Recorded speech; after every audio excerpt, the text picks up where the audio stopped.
namin sila pababa. Level sa... So ito yung luma namin na rice cooker. So sira na to. Kaya ang gagamitin namin is gagawin namin siya ng kalan. Para instead na itapon na siya, so magagamit pa namin. Natanggal na namin siya, so ito na yung outcome niya. So ang gagawin namin ngayon is butasan namin to dito sa gilid ng isa. Butasan namin na para gagawin na namin siya ng kalan. So let's watch out. So ito yung gagamitin namin na pang-cutting doon sa gilid. So para to make it videos short, so ipakita na lang namin yung kalabasan na lang niya. At kaya nilagyan namin siya ng tali dito para hindi siya matanggal sa baba. So nilagyan na namin siya ng semento. So minimix po ng aking assistant na si Gerald. Yung ginamit namin dito is yung natira namin na semento para hindi masayang, at saka yung mga tira-tira namin ng mga ano ba to, kabilya. Ito yung mga ginagamit namin para paglagay namin dito sa gitna. So papakita na lang namin sa inyo mamaya kung paano namin siya ilagay, at ilagay yan dito sa loob ng kalan. So samahan nyo lang po kami, kaibigan. So eto na siya. So hindi pa siya masyadong tuyo. So ang gagawin namin ngayon is lalagyan namin siya ng ano bang tawag dito, puno ng saging. So pinutol namin siya kanina para ilagay namin siya dito sa gitna. So ngayon kasi hindi pa siya tuyo, so ang ilalagay muna namin tong etong kinat namin na plywood. Ilalagay muna namin siya dito sa ilalim para etong sa ibaba hindi siya masisira. So ilagay muna natin siya dito para pwede natin siyang pagpatungan ng, kasi hindi pa siya masyadong tuyo eh. So watch out mga kaibigan. So ito yung namin, ito yung cement, ito yung kabilya na gagamitin namin. So ngayon, so ilagay namin dito yung itong saging. Itong puno ng saging. So ilagay namin siya sa gitna para magiging bilog siya. So ngayon ang gagawin namin is straight lang namin siya. So make sure namin na magiging bilog siya.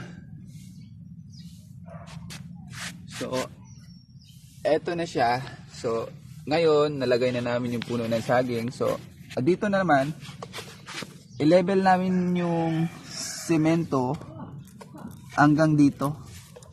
I-level na namin siya dito para lagyan na namin siya ng kabilya dito sa medyo sa itaas konti. So yan, gagawin na muna namin is i-fill namin siya ng, lagyan namin siya ng semento. So etong gilid, both side. So abangan nyo na lang kami mamaya.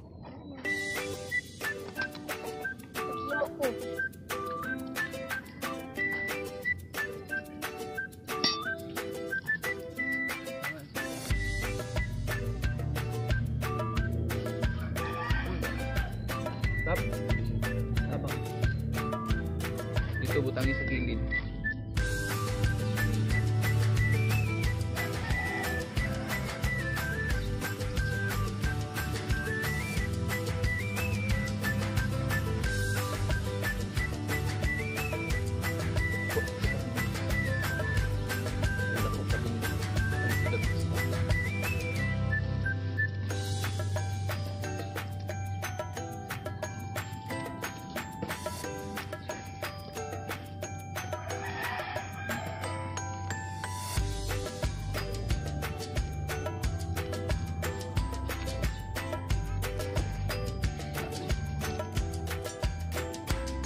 So, try namin siya ngayon tanggalin kung pwede na ba siya. So, subukan namin siya tanggalin.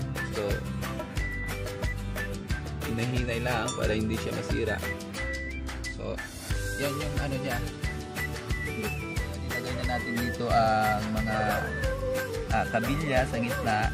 So, i-press lang natin sa baba. Na level dito sa ginawa naming parang boundary niya sa from the bottom then at sa taas. So, press lang natin siya pababa ngayon. So, make sure na yung dito na tamang-tama na hindi mahuhulog yung charcoal. Lagyan natin ng ano ba yun yung tawag niyan, yung charcoal ng kahoy at saka yung charcoal ng niyog.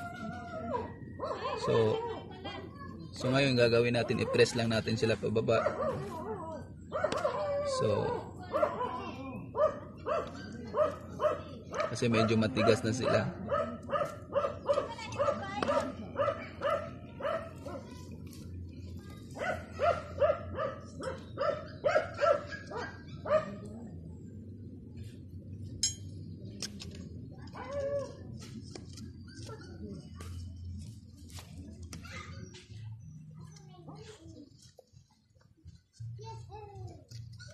Tapos i-level lang natin sila sa ayon sa naaayon. Ulan?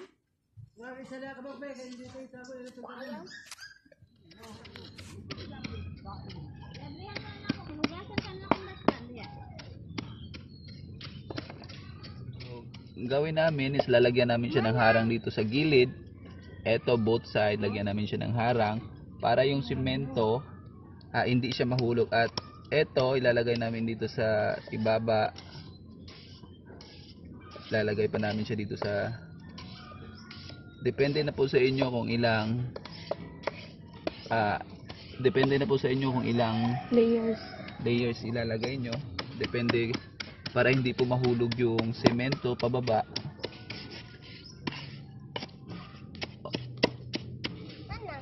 Tapos ilalagay namin siya ulit dito. Ilalagay namin siya ulit dito para maging ano pa rin siya, bilog. So ilalagay namin ngayon is tatambakan na naman namin, dagdagan na namin sila ng semento para patuyuin na. So nagputol po kami ng maliit na mga kabilya. So ito ganito siya kalaki. So para ilagay namin dito sa mga gilid. Bali apat po siya. So ngayon itusok natin siya dito. Yan, itusok natin siya. Hinahinay lang po. Pagkatapos tusok natin siya. Tapos i-press natin siya pababa. So ngayon ganyan na siya. So palabas lang muna kasi hindi siya natin pwede iikot doon sa kabila kasi hilain pa natin to pataas. So ngayon gagawin naman natin dito na naman sa kabila para pantay. So para magiging pantay sila. So yan, i-press natin siya pababa. So dito na naman sa kabila. Dito. So eto yun siya. So i-ano na lang natin, ilagay lang natin ng maayos para maging, so dito natin siya ilagay medyo sa gilid para hindi siya mabitak. So ang gagawin natin ngayon is kung medyo ano na siya, so subukan natin siyang iikot. Ganyan, iikot. Pagkatapos sabay hila pataas. So hinay-hinay lang sa paghila.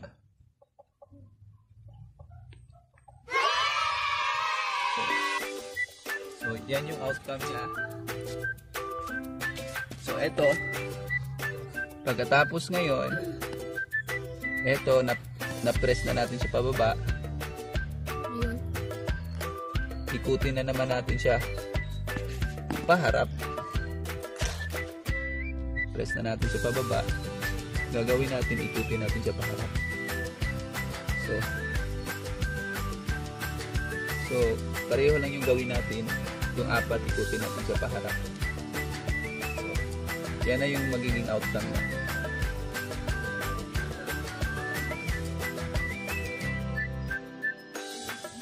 So, yan yung magiging outcome niya.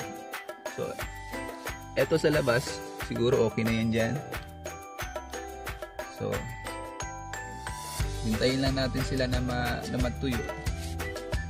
So, eto, i-level lang muna natin sila sa taas. So, lagyan pa natin ito ng maliit na mga semento dito para pagpatungan.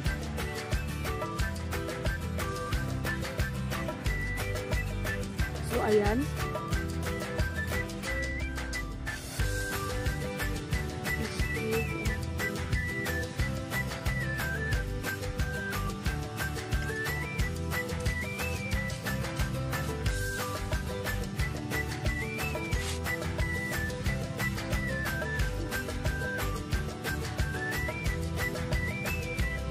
So, malapit na talaga matapos, guys.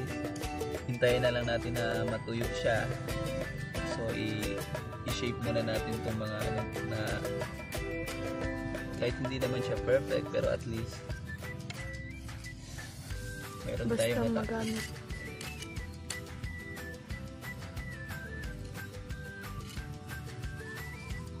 Ito yung gagamitin namin sa bago naming vlog. The next vlog namin.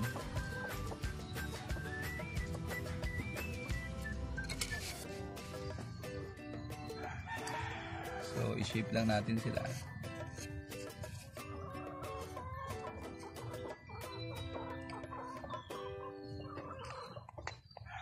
Tama na siya. Free advertisement po dito sa aming background, kaibigan. So, andito po, ito po yung mga makikita natin sa likod. So, ang tatalakayin namin ngayon is ipapakita namin yung finished product ng aming ginawa na kalan. So, eto na po siya, mga kaibigan. Singtigas na po ng ating ulo. O, eto na mga kaibigan, sa makikita natin. O, eto na po yung outcome niya. So, magagamit na natin ito, mga kaibigan. So, ang maganda lang dito, mga kaibigan, kasi meron po siyang handle dito sa gilid, both side, mga kaibigan.